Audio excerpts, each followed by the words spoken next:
OK, exercice 1.1.2.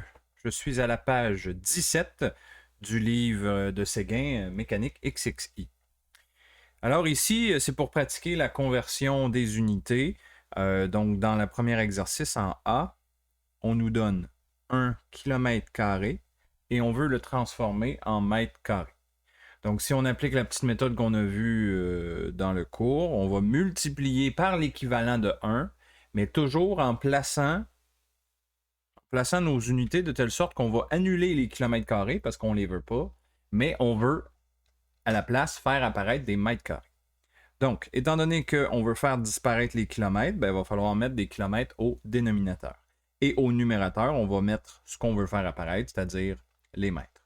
Et là, on met notre facteur d'équivalence. Donc, on sait que 1 km, c'est équivalent à 1000 mètres. Mais là, il nous reste un petit détail, c'est le carré. Hein? C'est 1 km². Donc, ce qu'on doit faire pour ça, c'est qu'on doit mettre au carré le numérateur et le dénominateur. Mais pas seulement l'unité, il faut mettre aussi la valeur. OK? Et donc, ensuite, ce qu'il nous reste à faire, ben, c'est de calculer. Donc, c'est 1 fois 1000 à la 2. 1000 à la 2, ça donne 1 million. Et si je regarde les unités, ben, j'ai kilomètre carré ici qui va annuler le kilomètre carré au dénominateur. Donc, il me reste 1 million de mètres carrés. Si vous voulez, ça, c'est la même chose que 10 à la 6 mètres carrés. B, on donne 1 cm3. Non, oui, c'est ça. 1 cm3 et on veut des mètres cubes. Donc, même stratégie. On veut multiplier par l'équivalent de 1. Je veux faire disparaître les centimètres, donc je vais les mettre au dénominateur et je veux faire apparaître des mètres que je vais mettre au numérateur. Facteur d'équivalence, 1 mètre, c'est équivalent à 100 cm. Je veux que ce soit à la 3, donc je vais mettre le numérateur à la 3 ainsi que le dénominateur à la 3. Les centimètres cubes s'annulent. Et donc, il me reste le calcul à faire. 1 fois 1 divisé par 100. Mais le 100 va être à la 3.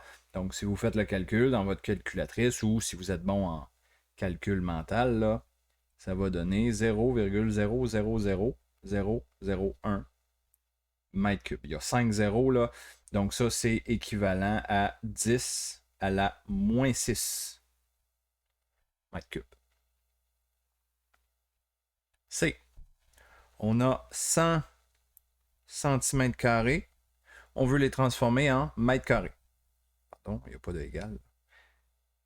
OK. Donc, même stratégie. On va mettre les centimètres au dénominateur et on va mettre ce qu'on veut faire apparaître, c'est des mètres au numérateur. Facteur d'équivalence, 1 mètre, c'est la même chose que 100 cm. Et ici, on va mettre au carré. Les centimètres carrés vont s'annuler. Il me reste le calcul à faire. 100 fois 1 divisé par 100 au carré.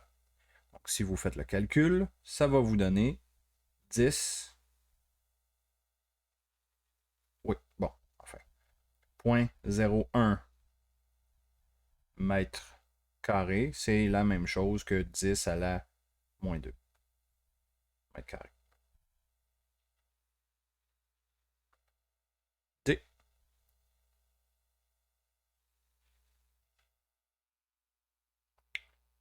On a 100 mètres carrés, mètres cubes, pardon, et on veut des millimètres cubes. Donc, on va multiplier. On met les mètres cubes en bas parce que c'est ça qu'on veut faire disparaître. Juste les mètres, pardon, on va faire le cube après. Et les millimètres au numérateur. 1 mètre, c'est la même chose que 1000 millimètres. Et finalement, on met ça à la 3. Les mètres cubes vont s'annuler et il me reste le calcul à faire. 100 fois 1000 à la 3. Vous faites le calcul, ça va donner un gros chiffre, là, donc je vous le donne tout de suite en notation scientifique. C'est 1 fois 10 à la 11 millimètres cubes. Et voilà. Ce qui nous amène à l'exercice 1.1.6. Si on tourne la page, c'est la page 18. Donc ici, on a 2.75 unités astronomiques par année. C'est ce qu'on donne dans l'énoncé. Et on nous demande de convertir ça en kilomètres secondes. Je vais commencer par traiter l'unité astronomique. On donne dans l'énoncé que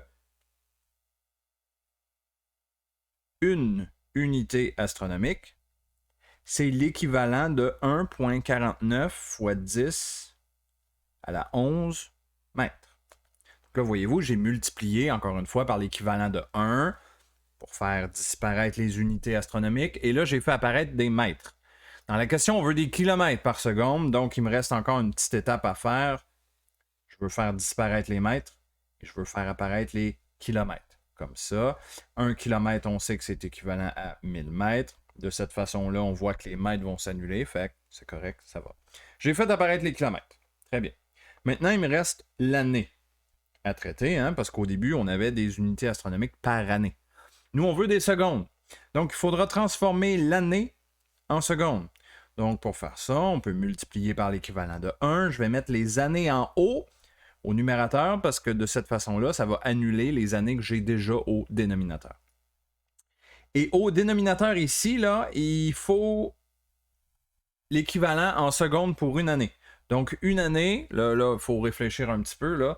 Dans une année, il y a 365 jours. Dans chaque jour, il y a 24 heures. Dans chaque heure, il y a 60 minutes. Et dans chaque minute, il y a 60 secondes. Donc, voilà notre facteur d'équivalence ici. Les années vont s'annuler. Donc, il va me rester des secondes au dénominateur. Donc, si je regarde toutes les unités qui me restent, là, ben, il va me rester des kilomètres par seconde. Ce qui est exactement ce qu'on veut avoir.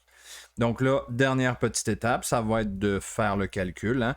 2,75 fois 1,49 fois 10 à la 11, divisé par 1000, divisé par tout ça, là, 365 fois 24 fois 60 fois 60.